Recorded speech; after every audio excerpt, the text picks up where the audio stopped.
safety and well-being. That's where Fall Alert comes in.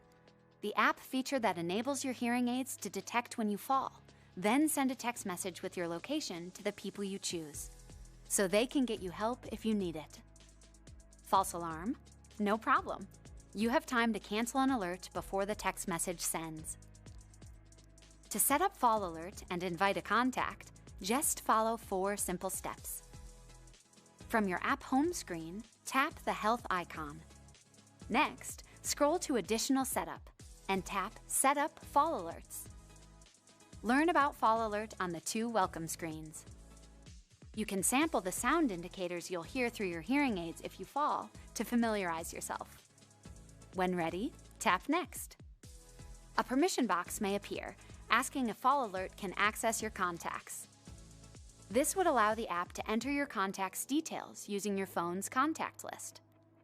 If you choose not to allow this, simply complete the fields yourself. Now, send your Fall Alert invite. Your app will then confirm the invite has been texted to your contact. You can also invite another contact if you'd like. To find out if your contact has accepted your Fall Alert invite, tap More. Next, tap App Settings and then Fall Alert Settings. If your contact is listed as pending, they haven't accepted your invite yet. Here, you can resend the invite if you'd like. If your contact is listed as active, they've accepted your invite and will be notified if you fall.